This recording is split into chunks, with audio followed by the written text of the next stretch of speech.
नमस्कार, मैं निशांत कुमार आप सभी आदमी को आपके अपने YouTube परिवार निशांत कुमार स्टडी सेंटर में बहुत बहुत स्वागत।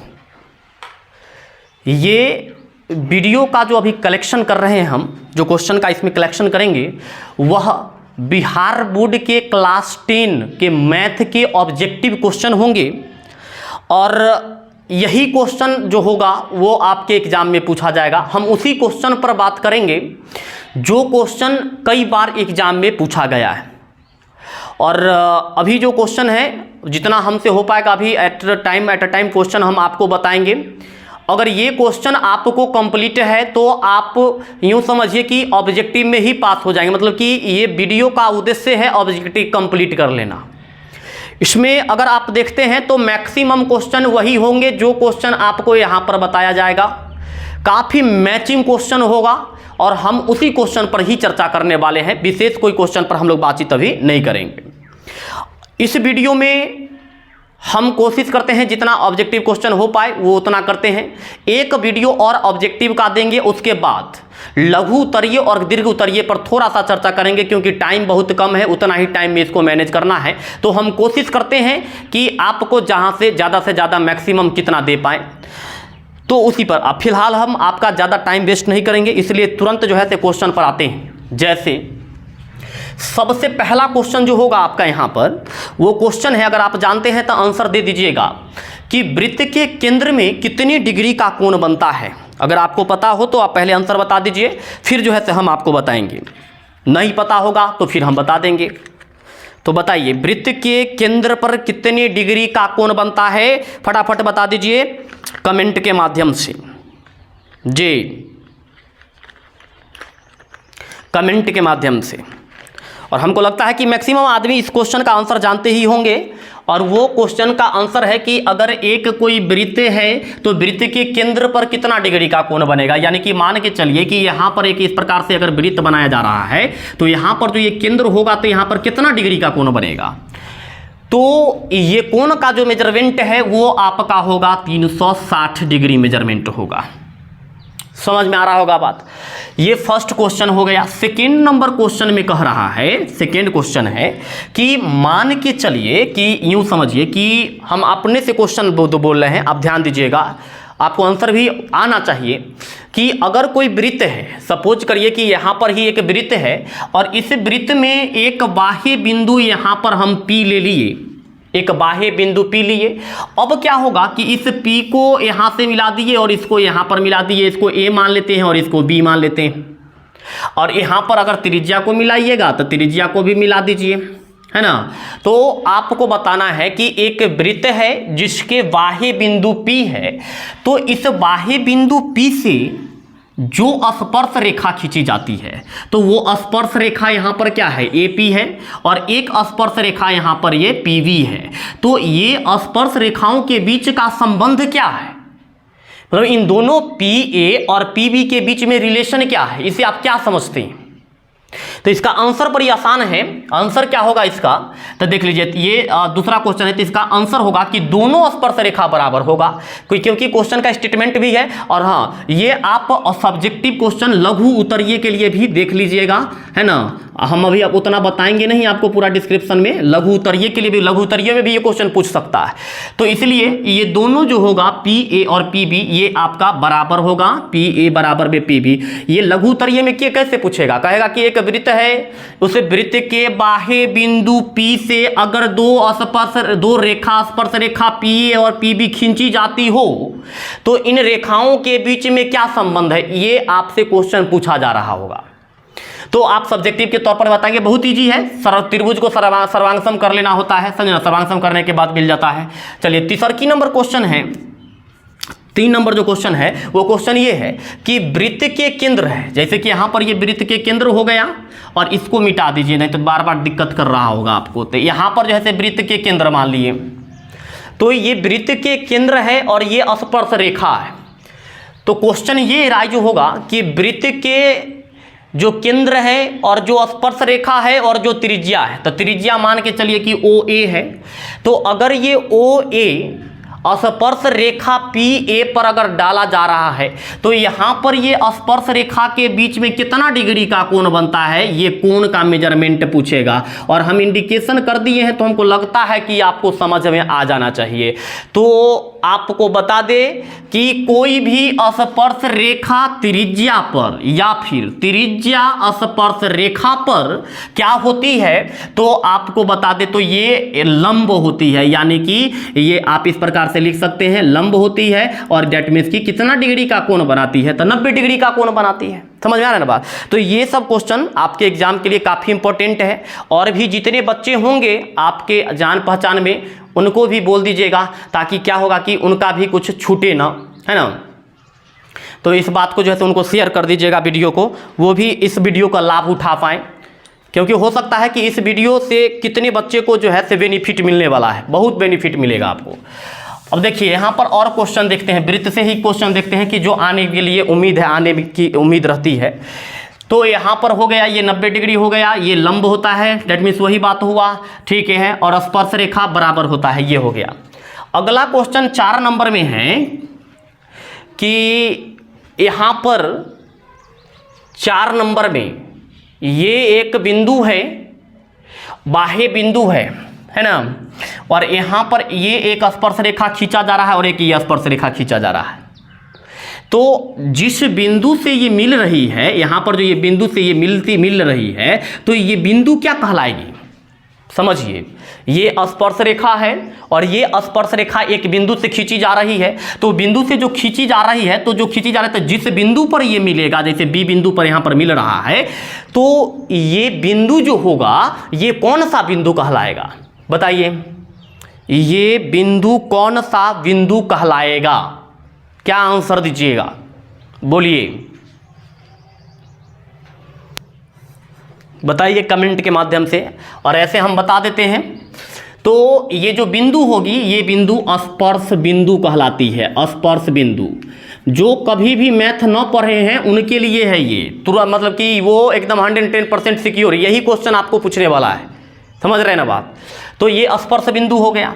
नेक्स्ट क्वेश्चन की बात करें तो यहाँ पर इसी प्रकार से, तो सपोज करिए कि हम कह रहे हैं कि एक यहाँ पर ये वृत्त है, समझ में आ रहा होगा बात, कि ये यहाँ पर एक वृत्त है और इस वृत्त में ये देखिएगा ये वृत्त है और इस वृत्त में बाह्य बिंदु P है और इस P से 2 स्पर्श रेखा खींची गई PA और PB।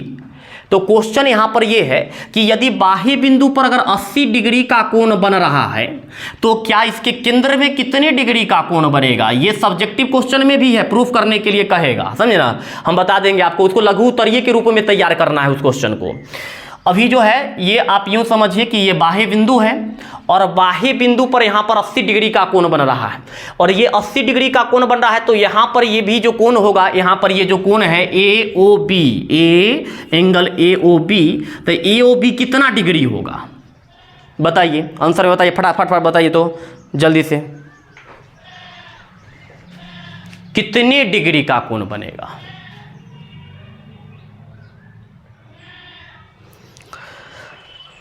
देख बाबूरे, अगर आता है तो ठीक, न आता है तो और ठीक है, क्योंकि सीखने का मौका मिलेगा। याद रखिएगा कि किसी बाह्य बिंदु पर और जो केंद्र होती है, इन दोनों का कोणों का जो योग होता है, ये योग 180 डिग्री के बराबर होता है।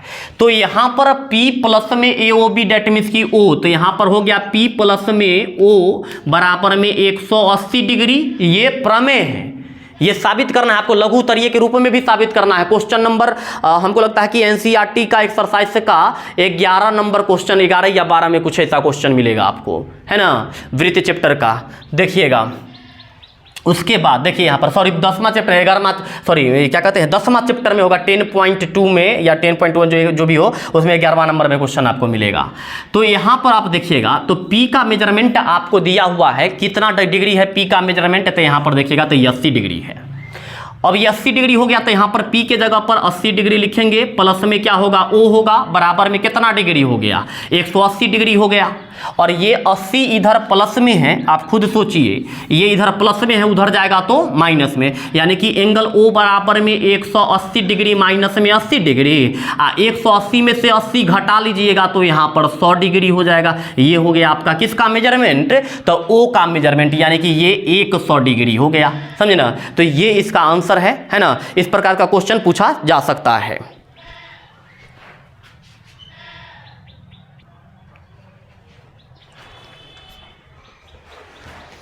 चलिए देखिए नेक्स्ट क्वेश्चन जो है 6 नंबर में उसी वृत्त से ही रिलेटेड क्वेश्चन होगा, है ना।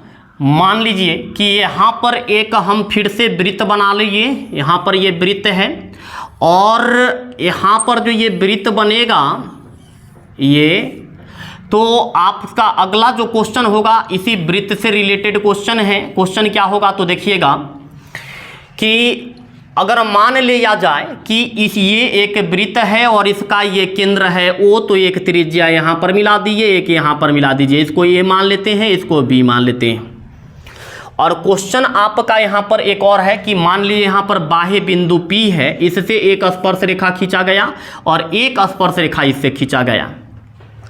तो प्रश्न यहाँ पर ये बन रहा है कि अगर मान लीजिए कि हम कह रहे हैं कि यहाँ पर अगर 100 डिग्री का कोण बन रहा है, तो 100 डिग्री का कोण बन रहा है, तो यहाँ पर P के जगह पर, तो यहाँ पर POA का मान कितना निकलेगा, POA का मान, जैसे कि यहाँ पर इसको मिला दिए, तो ये आपका है P और हम कह रहे हैं कि यहाँ पर ये टोटल है आपका 100 डिग्री, ये टोटल मान है। और क्वेश्चन क्या पूछा जा रहा है उस पर ध्यान दीजिएगा, POA मतलब कि यहाँ से यहाँ तक, डेट मीन्स कि ये वाला एंगल कितना होगा वो पूछा जा रहा है। आप लोग जानते होंगे, बताने की कोशिश कीजिए, बता दीजिएगा आपकी इसका क्या होने वाला है ना। देखिए यहाँ पर ये तो देख लीजिएगा, तो हम तुरंत बताएं कि अगर ये 100 डिग्री है तो यहाँ पर ये टोटल कितना होगा 80 डिग्री हो जाएगा, क्योंकि इस कोण P और कोण O एक दूसरे के संपूरक होते हैं, 180 डिग्री होता है। तो अगर ये 100 डिग्री है तो ये पूरा कितना डिग्री होगा, तो 80 डिग्री हो जाएगा ये पूरा। लेकिन क्वेश्चन क्या कह रहा है, क्वेश्चन कह रहा है कि POA का मान निकालने के लिए, तो ये वाला इतना वाला कोण कितना होगा, तो ये पूरा अगर 80 डिग्री है तो ये आधा कितना होगा 40 डिग्री होगा, समझ रहे ना। तो ये क्वेश्चन पूछा जाएगा, इस प्रकार का क्वेश्चन पूछेगा, तो इसलिए आप इस क्वेश्चन को ध्यान में रखिएगा। नेक्स्ट अगला क्वेश्चन जो है आप देखिए, यहाँ पर हम आपको यहाँ से पूछते हैं, आप बताइएगा इसका आंसर क्या होगा। कि यहाँ पर हम लिख दिए कि √3 है एक, क्या है ऑप्शन सुनिएगा। पहला नंबर ऑप्शन में हम देते हैं √3 है एक परिमेय संख्या, √3 है वह क्या कहते हैं जो से अपरिमेय संख्या, और नेक्स्ट है कि √3 जो होगा वो आपका यहाँ पर हम कह रहे हैं कि चलिए पूर्णांक है और इनमें से कोई नहीं, तो इसका आंसर क्या होगा, जल्दी से बोलिए फट से, परिमेय, अपरिमेय, पूर्णांक या इनमें से कोई नहीं, बोलिए फटाफट कमेंट में बता दीजिए बाबूरे। हमको लगता है कि इसका जो आंसर होगा वो आपका होगा ये एक अपरिमेय संख्या है, अपरिमेय संख्या है, अपरिमेय संख्या है ना। नेक्स्ट क्वेश्चन पर बात करें 7 नंबर पर, तो मान के चलिए कि हम यहाँ पर लिखे √2 गुने में √2, ये क्या है, मतलब कि ये परिमेय संख्या है, अपरिमेय संख्या है, पूर्णांक है या इनमें से कोई नहीं है, बताइए।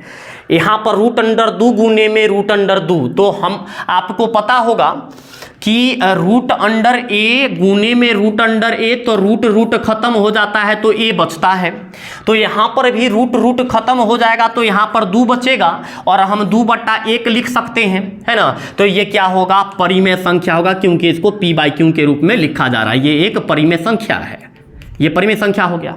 अगला क्वेश्चन है 8 नंबर में कि मान करके चलिए कि हम कह रहे हैं 8 नंबर में कि 3/15 ये पूर्णांक जो है से शांत है या अशांत है, ये परिमेय संख्या शांत है या अशांत है। तो आपको रूल बताया गया होगा कि अगर कोई भी भिन्न है उसके जो हर है उसका हर अगर 2 के पावर m गुने में 5 के पावर n के रूप में रहे तो वह संख्या क्या कहलाती है? शांत कहलाती है। तो 3/15 है, तो 3/15 है तो इसको काट देंगे, 3 का 3, 3 5 15, तो 1/5 हो गया, और 1/5 हो गया। इसको जो है से इसको 2 के टर्म में लगाते हैं, यहाँ पर 5 के पावर 1 का 2 के पावर 0, यहाँ पर 2 के पावर 0, यानी कि अब ये m और n जो हो गया, देखिएगा तो ये किसके रूप में हुआ है? m और n के रूप में, इसका हर m और n के रूप में। तो जैसे इसका हर m और n के रूप में हो गया ना बाबू रे, तो ये कौन सी संख्या हो जाएगा? अब बताइए, शांत होगा या अशांत होगा?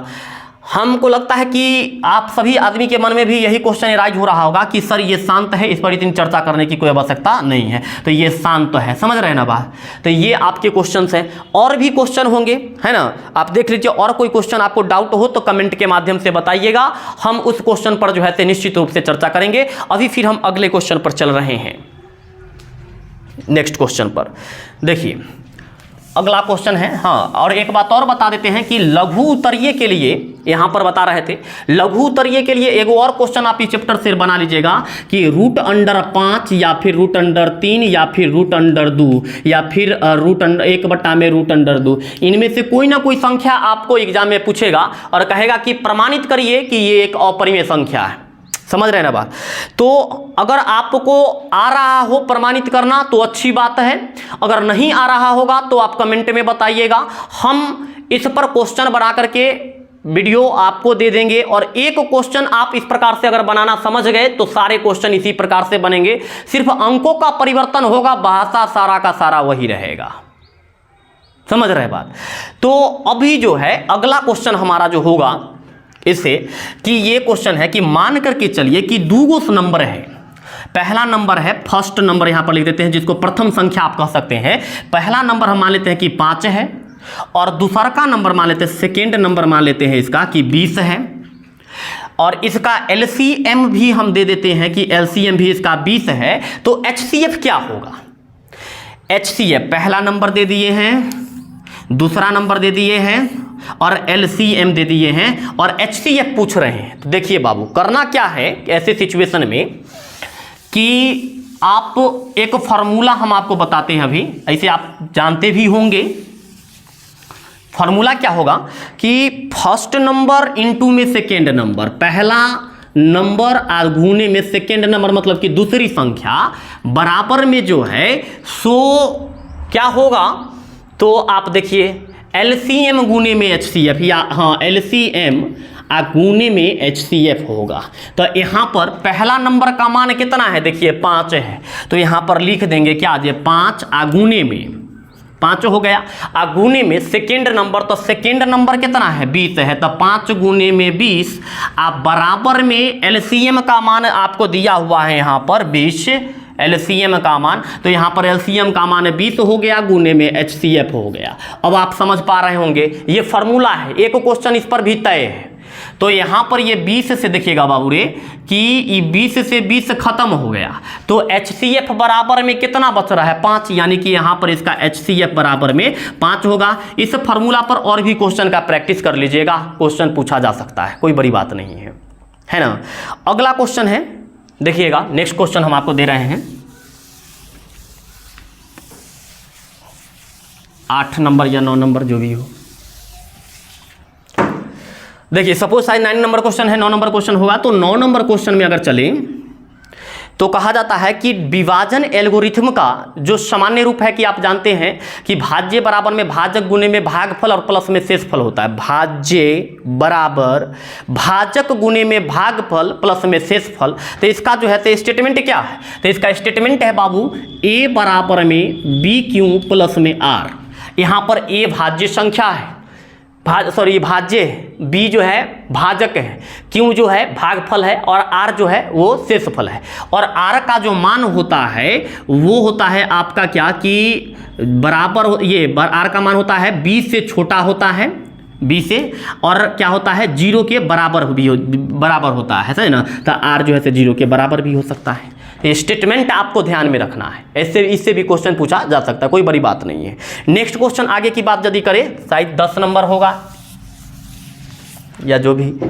10 नंबर क्वेश्चन की बात यदि बात करें तो 10 नंबर क्वेश्चन में क्या होगा देखिएगा, फटाफट हम क्वेश्चन करते चलते हैं, आप आंसर देते चलिए कमेंट पर। 10 नंबर क्वेश्चन में जो है से हम कहें कि यहाँ पर 3125 है तो इसके अभाज्य गुणनखंड कितने होंगे, ये नहीं पूछ रहे हैं जो कौन है, क्वेश्चन पूछ रहे हैं कि इनके अभाज्य गुणनखंड कितने हैं, बात पर ध्यान दीजिएगा।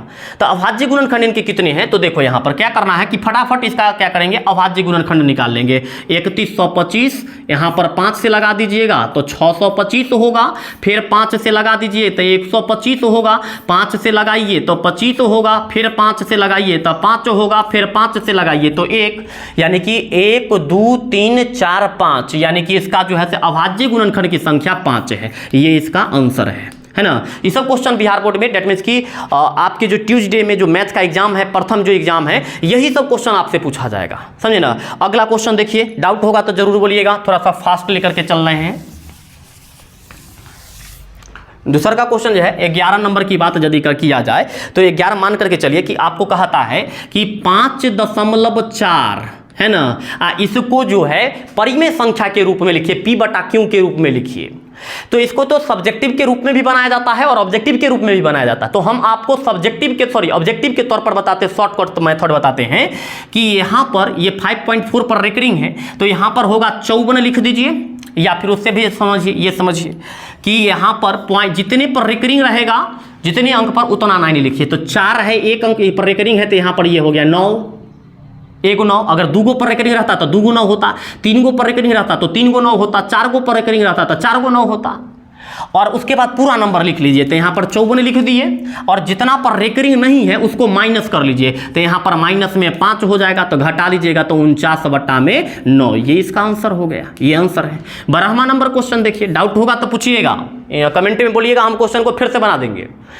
अब है 12 नंबर क्वेश्चन में क्या है कि 12 नंबर क्वेश्चन कह रहा है यहाँ पर कि ये हो गया 12 नंबर क्वेश्चन का, हम कहें कि चलिए भाई 0.3 का परिमेय संख्या रूप क्या होगा, 0.3 का परिमेय संख्या रूप क्या होगा, समझ रहे बात। तो इसका परिमेय संख्या रूप क्या होगा, तो देखिए यहाँ पर क्या करेंगे कि पॉइंट के जगह पर यहाँ पर 1 लगा लेंगे, और इस पॉइंट के बाद 1 अंक है तो यहाँ पर एक 0 लगा दिए, और जो ऊपर में लिखा हुआ है उसको लिख दीजिए, तो 3/10 हो गया।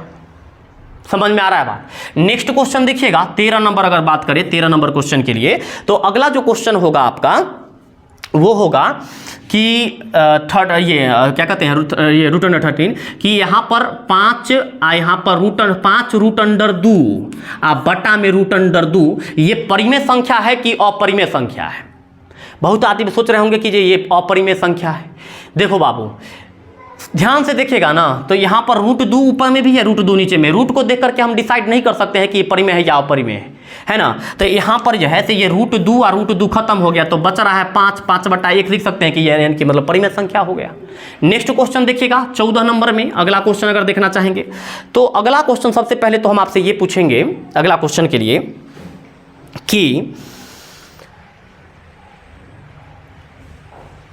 जो बहुपद है उस बहुपद का जो वर्गीकरण किए थे, तो एक आया था रैखिक बहुपद, एक आता द्विघात बहुपद। तो क्वेश्चन आपका यही है कि द्विघात बहुपद के घात कितने होते हैं, द्विघात बहुपद के घात कितने होते हैं। तो आपको बता दें कि इसका घात जो है से 2 होगा, क्योंकि द्विघात मतलब कि घात 2 है, इसलिए द्विघात, तो 2 इसका आंसर हो गया। नेक्स्ट क्वेश्चन कि किसी भी बहुपद में शून्यकों की संख्या कितनी निकाली जा सकती है, तो वो डिपेंड करता है कि उसका पावर कितना है बहुपद का। जैसे कि x के पावर अगर 5 है तो इसमें 5 शून्य का निकाला जाएगा, x के पावर 4 है तो इसमें 4 शून्य का निकाला जाएगा, x के पावर 3 है तो 3 शून्य, x के पावर 6 है तो 6 शून्य। तो द्विघात बहुपद के कितने शून्य हो सकते हैं, कितने इसके मूल हो सकते हैं, तो इसका भी आंसर होगा 2, क्योंकि इसका घात कितना है 2 है, इसीलिए इसका मूल की भी संख्या 2 ही होगा, इससे ज़्यादा नहीं हो सकता है। समझ रहे ना, अगर x के पावर 4 होगा तो इसके भी मूल की संख्या 4 होगा। समझ में आ रहा होगा बात। तो ये आपका 15 नंबर क्वेश्चन है। उसके बाद फिर अगला क्वेश्चन जो है वो आप यहां पर देखिएगा,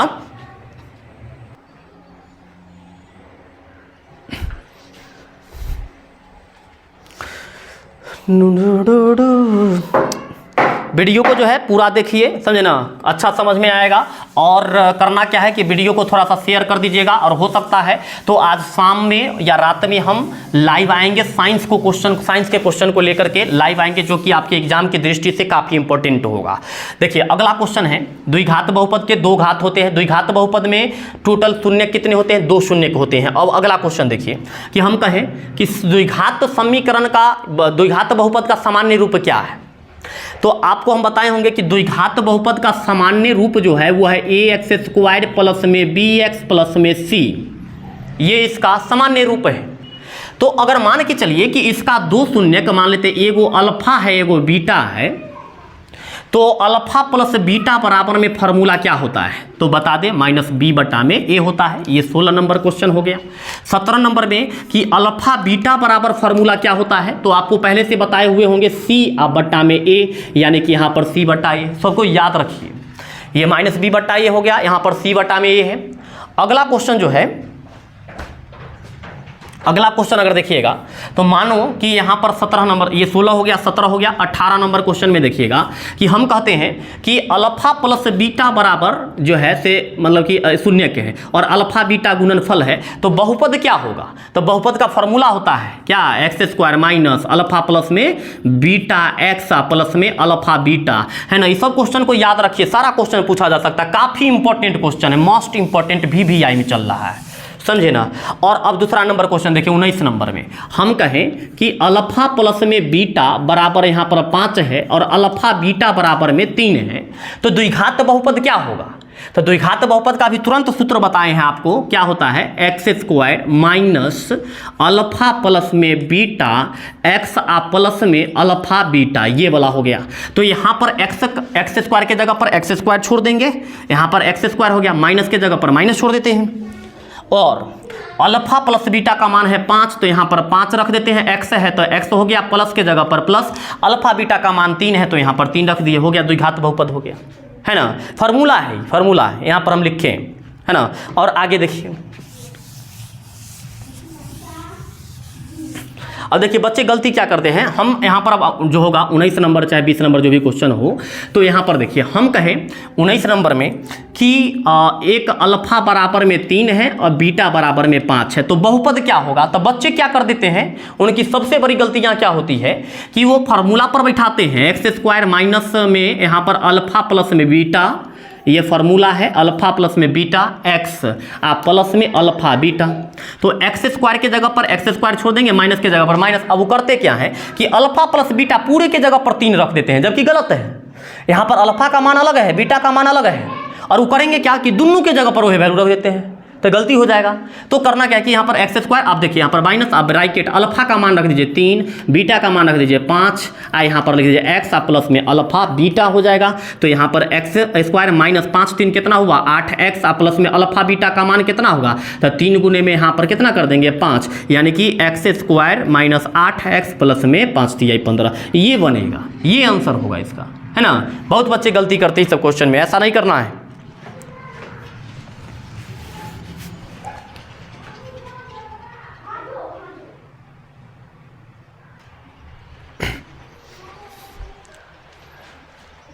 देखिए बाबू 21 नंबर क्वेश्चन जो है, जो हम आपसे अभी पूछने वाले हैं, वो ये है कि देखिए अगर कहते हैं कि x² माइनस में यहाँ पर मान लेते हैं कि जैसे 3x मान लेते हैं और यहाँ पर माइनस में 180, है ना, कहेगा शून्य के निकालने के लिए, ठीक।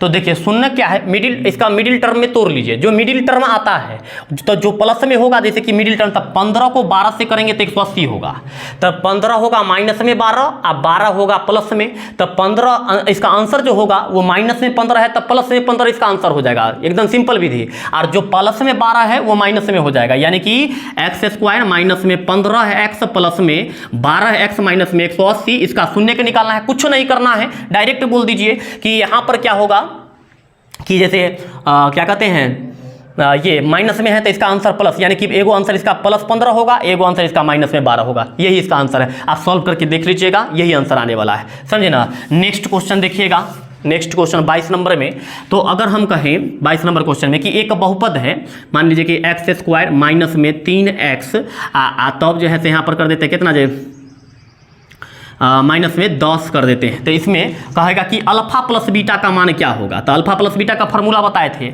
माइनस बी बटा में ए। तो माइनस के जगह पर माइनस छोड़ दीजिए, अब बी के जगह पर रख दीजिए -3। तो यहाँ पर हो गया -3। ए के जगह पर कुछ नहीं है तो 1 तो बटा में 1, माइनस माइनस प्लस हो जाएगा, यानी कि 3 बटा में 1 बराबर में 3 हो गया। ये 22 नंबर क्वेश्चन कंप्लीट हो गया। तो ऐसा क्वेश्चन भी पूछेगा। या फिर एक और क्वेश्चन देखिए 23 नंबर में, ये भी पूछा जा सकता है। आप स्क्रीनशॉट लेकर के देख लीजिएगा या वीडियो को पॉज करके देख लीजिएगा। अगला क्वेश्चन करवा देते हैं। देखिए 23 नंबर क्वेश्चन में जो है कि क्वेश्चन ऐसा भी पूछेगा कि यहाँ पर x² माइनस में 3x माइनस में 180 है ये बहुपद। तो आपको कहेगा कि यहाँ पर इनके शून्यकों का गुणनफल क्या होगा। तो शून्यकों का गुणनफल मतलब कि अल्फा बीटा हुआ। तो अल्फा बीटा का फॉर्मूला था c बटा में a। तो c का मान है -180। तो -180 a, तो a में कुछ नहीं है, 1 है, तो बटा में 1 बराबर में -180। ये क्वेश्चन भी कंप्लीट हो गया। ये भी पूछा जा सकता है, समझे ना। एक और क्वेश्चन इसी टाइप में देख लीजिए 24 नंबर क्वेश्चन। 24 नंबर क्वेश्चन में जो है इसे देखिएगा तो क्या पता चलेगा यहाँ पर कि हम कहें कि t² माइनस 15 इसका शून्यक निकालना है ना। तो देखो क्या करना है कि यहाँ पर ये माइनस है, उधर जाएगा तो प्लस में। तो t² बराबर में 15 और ये स्क्वायर है, उधर जाएगा तो रूट में। तो t बराबर में जो है √15 यानी कि प्लस माइनस, यानी कि एगो होगा √15 और एगो होगा -√15। ये भी क्लियर हो गया, समझ रहे ना। आपको डाउट लगेगा बोलिएगा, फट से बोलिएगा, हम तुरंत जो है से अभी 2 दिन के लिए जो आपका एग्जाम है हम तुरंत आपका क्विक एक्शन लेकर के वीडियो अपलोड कर देंगे, समझ रहे ना। जो भी डाउट हो एकदम निश्चित रूप से बोला जाए, कोई दिक्कत नहीं है ना। एकदम बेधक बोलिए, बेहिचक बोलिए, हम उसका आंसर आपको जो है से देने का पूरा प्रयास करेंगे। अगला क्वेश्चन देखिए। अगला क्वेश्चन जो है 25 नंबर होगा। तो देखिए बाबू रे 25 नंबर क्वेश्चन है कि ये तीनों क्वेश्चन ध्यान में देखिएगा। अभी हम कुछ तीनों का बताने वाले हैं। कंडीशन, पहला कंडीशन है कि अगर कोई द्विघात समीकरण में चल रहे हैं, तो जैसे कि मान लो कि द्विघात समीकरण है a1x प्लस में b1y प्लस में c1 बराबर में 0 और एगो हो गया a2x प्लस में b2y प्लस में c2 बराबर 0। पहला क्वेश्चन यहाँ पर हो जाएगा 25 नंबर में। ये 25 का सामान्य रूप है। 25 नंबर में क्वेश्चन में देखिएगा तो हम कहे कि a1 बटा में a2 is not equal to b1 बटा में b2। तो इनके कितने हल होंगे। तो ये इनके अद्वितीय हल है, मतलब कि एक ही हल होगा। दूसरी नंबर बात कि अद्वितीय हल, इसका ग्राफीय रेखा कैसा होगा, तो प्रतिच्छेदी ग्राफीय रेखा होगा। तीसरी नंबर बात है कि ये संगत होंगे या असंगत, जिनका हल होगा वो संगत होगा, यानी कि ये संगत होगा। दूसरा का नंबर देखिएगा केस 26 नंबर में, तो क्या है a1 बटा में a2 बराबर है b1 बटा में b2, लेकिन बराबर नहीं है c1 बटा में c2। तो इनका क्या होगा, तो बता दे कि इनके कोई हल नहीं है और इनके ग्राफीय रेखा समांतर ग्राफीय रेखा होगा और ये इनके जब कोई हल नहीं है तो ये असंगत होगा। 3 को पॉइंट आप याद रखें, 3 नंबर आपके झोली में रहेगा, आपके पॉकेट में रहेगा। नेक्स्ट क्वेश्चन देखिए यहाँ पर एक और को सिचुएशन यहाँ पर बनता है कि मान लीजिए कि a1 बटा में a2 बराबर हो गया b1 बटा में b2 बराबर हो गया c1 बटा में c2। तो ऐसे स्थिति में इनके कितने हल होंगे, तो इनके अनेक हल है, अनंत हल होगा। इनका ग्राफीय रेखा संपाती होगा। संपाती का मतलब होता है कि अगर आप ग्राफीय लाइन खींच रहे हैं तो इसी पर 2 लाइन आ जाएगा, तो उसको संपाती कहते हैं। और जब ये इनके हल हैं तो ये संगत होगा, है ना। ये क्वेश्चन को इतना को आपको ध्यान में रखना है। ये 27 नंबर क्वेश्चन था। नेक्स्ट क्वेश्चन देखेंगे हम लोग 28 नंबर में। इसको जरूर याद करके जाइएगा, इससे क्वेश्चन पूछेगा, बहुत इंपॉर्टेंट था ये। 28 नंबर क्वेश्चन में देखिएगा तो हम कहें कि विवेचक बराबर सूत्र क्या होता है। तो विवेचक को d से रिप्रेजेंट करते हैं। सूत्र होता है इसका b² माइनस में 4ac होता है ना। अगर कोई द्विघात समीकरण है मान के चलिए, तो ये हो गया आपका 28 नंबर। 29 नंबर में देखिए कि अगर कोई ये क्या कहते हैं द्विघात समीकरण है, मान के चलो कि ax² प्लस में bx प्लस में c बराबर में 0। तो इनमें अगर x का मान निकालना होगा तो इसका द्विघाती सूत्र क्या होगा, तो याद रखिएगा x बराबर में यहाँ b है तो -b करना है प्लस माइनस √b² माइनस में 4ac अपॉन में 2a। पिछले बार भी पूछा है क्वेश्चन, इसलिए इस क्वेश्चन को याद रखिएगा। ये 29 नंबर क्वेश्चन में द्विघाती सूत्र का फॉर्मूला है ये, इसको श्रीधराचार्य का भी सूत्र कहा जाता है ना। तो ये 29 हो गया। 30वां नंबर में क्वेश्चन देखिएगा, एक तो लास्ट क्वेश्चन बता देते हैं। तो द्विघात समीकरण के कितने मूल होंगे? तो दुइये को, क्योंकि द्विघात है, द्विघात है तो दुइये को मूल होगा। इसका मतलब कि 30 नंबर में सिर्फ जो है इसका आंसर क्या होगा? 2। तो आप जो है 30 क्वेश्चन को कंप्लीट कीजिए, और भी वीडियो हम इसी कंसेप्ट पर लेकर के बहुत जल्दी आपको अपलोड कर देंगे, ताकि आपको हर एक चैप्टर से कर देंगे। और हमारा उम्मीद ही नहीं, पूरा विश्वास है कि आप इस इतना क्वेश्चन को अगर देख लेते हैं तो मैक्सिमम क्वेश्चन आप में क्या होगा? इन्वॉल्व हो जाएगा। तो इसलिए कहेंगे कि आप इस वीडियो को जरूर देखिए और उन बच्चों तक भी साझा जरूर कर दीजिए, ताकि जो है तो वो बच्चे भी इस क्वेश्चन से वंचित न रहे। और हो सकता है कि कहीं कि इसी 1-2 क्वेश्चन की वजह से वो पास कर जाए, या फर्स्ट कर ले, सेकंड कर ले। तो आप जो है एक बार प्लीज इस वीडियो को जरूर से जरूर साझा कर देंगे। आज की वीडियो में हम अभी एट प्रेजेंट इस वीडियो में इतना ही रहने देते हैं। मिलते हैं फिर नेक्स्ट वीडियो में, तब तक के लिए बहुत बहुत धन्यवाद। अच्छा चलता हूं, दुआओं में याद रखना। Bye bye, see you again, thank you so much.